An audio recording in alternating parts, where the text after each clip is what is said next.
ಮತ್ತಷ್ಟು ಅಕ್ರಮ ಭಾರತೀಯ ವಲಸಿಗರು ಅಮೆರಿಕದಲ್ಲಿ ಯಾರೆಲ್ಲ ಇದ್ದಾರೋ ಅವರಿಗೆ ಗೇಟ್ ಪಾಸನ್ನು ಅಮೆರಿಕ ಕೊಟ್ಟಿದೆ. ನಾಳೆ ನಾಡಿದ್ದು ಅಮೃತಸರಕ್ಕೆ ಮತ್ತೆರಡು ವಿಮಾನ ಕೂಡ ಬಂದಿಳಿಯಲಿವೆ.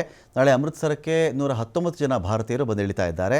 ಅಮೆರಿಕದಲ್ಲಿ ಪ್ರಧಾನಿ ನರೇಂದ್ರ ಮೋದಿಯವರು ಇರಬೇಕಾದ್ರೇ ಟ್ರಂಪ್ ಭಾರತೀಯರು ಅಕ್ರಮವಾಗಿ ಯಾರೆಲ್ಲ ಅಲ್ಲಿ ತಂಗಿದ್ರೋ ವಲಸಿಗರಾಗಿದ್ದರೋ ಅವ್ರನ್ನ ಹೊರದಬ್ಬಿರೋದು ಟ್ರಂಪ್. ಈ ಬಾರಿ ವಲಸಿಗರಿಗೆ ಕೋಳ ಹಾಕಲಾಗಿದೆಯೇ ಇಲ್ಲವೇ ಎನ್ನುವ ಬಗ್ಗೆ ಇಲ್ಲಿವರೆಗೂ ಅಂತೂ ಯಾವುದೇ ಮಾಹಿತಿ ಇಲ್ಲ. ಆದರೆ ಅಮೃತಸರದಲ್ಲೇ ಯಾಕೆ ಸ್ವಾಮಿ ಲ್ಯಾಂಡ್ ಮಾಡ್ತಾ ಇದ್ದೀರಾ ನೀವು? BJP ಬಿಟ್ಟು ಬೇರೆ ಪಕ್ಷ ಇರತಕ್ಕಂತಹ ರಾಜ್ಯದಲ್ಲಿ ಲ್ಯಾಂಡ್ ಮಾಡ್ತಿರ್ತಕ್ಕಂಥ ಉದ್ದೇಶ ಆ ರಾಜ್ಯಕ್ಕೆ ಕೆಟ್ಟೆಸರು ಬರಲಿ ಅಂತ ನಿಮ್ಮ ಪ್ಲಾನ್ ಇದೆಯಾ ಅಂಥೇಳಿ ಪಂಜಾಬ್ನ ನಾಯಕರು ಕೇಳ್ತಾ ಇದ್ದಾರೆ. ಯಾಕೆ ಇಲ್ಲಿ ಮುಂಬೈನಲ್ಲಿ ಜಾಗ ಇಲ್ವಾ? ಅನೇಕ ವಲಸಿಗರು ಅಕ್ರಮವಾಗಿ ಹೋಗಿರೋರು ಗುಜರಾತ್ನವರೇ ಇದ್ದಾರೆ. ಗುಜರಾತಲ್ಲಿ ನೀವು ಯಾಕೆ ಲ್ಯಾಂಡ್ ಮಾಡಲ್ಲ? ನೀವು ಯಾಕೆ ಹರಿಯಾಣಲ್ಲಿ ಈ ಕಡೆ ಲ್ಯಾಂಡ್ ಮಾಡಲ್ಲ? ಡೆಲ್ಲಿಲಿ ಯಾಕೆ ಲ್ಯಾಂಡ್ ಮಾಡಲ್ಲ? ಮಧ್ಯಪ್ರದೇಶ ಯಾಕೆ ಲ್ಯಾಂಡ್ ಮಾಡಲ್ಲ? ಪಂಜಾಬೇ ನಿಮ್ಗೆ ಯಾಕೆ ಬೇಕು? ಪಂಜಾಬ್ ಕೆಟ್ಟ ಹೆಸರು ತರಬೇಕು ಅಂತಲೇ ಇಂಥ ಒಂದು ಪ್ರಯತ್ನ ನೀವು ಮಾಡ್ತಾ ಇದ್ದೀರಿ ಅಂಥೇಳಿ ಕೇಂದ್ರ ಸರ್ಕಾರದ ಮೇಲೆ ಆರೋಪವನ್ನು ಕೂಡ ಮಾಡಲಾಗಿದೆ. ಅಮೆರಿಕದಲ್ಲಿರ್ತಕ್ಕಂಥ ಪ್ರಧಾನಿ ಮೋದಿ ಅವರಿಗೆ ಇದು ಟ್ರಂಪ್ ಅವರು ಕೊಟ್ಟಿರ್ತಕ್ಕಂಥ ಉಡುಗೊರೆಯ.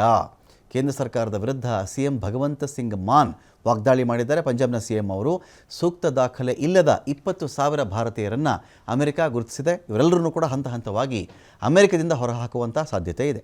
ಇದೇ ಫೆಬ್ರವರಿ 5ರಂದು 104 ಭಾರತೀಯರನ್ನು ಗಡೀಪಾರು ಮಾಡಿತ್ತು ಅಮೆರಿಕ. ಕೈ ಕಾಲಿಗೆ ಕೋಳವನ್ನು ಹಾಕಿ ತಂದು ಬಿಟ್ಟು ಹೋಗಿದ್ದರು ಅಮೆರಿಕದ ಅಧಿಕಾರಿಗಳು. ಆದರೆ ಈ ಬಾರಿ ಹೆಂಗೆ ಕರ್ಕೊಂಡು ಬರ್ತಾ ಇದ್ದಾರೆ ಅಂತ ಇನ್ನೂ ಕೂಡ ಗೊತ್ತಿಲ್ಲ.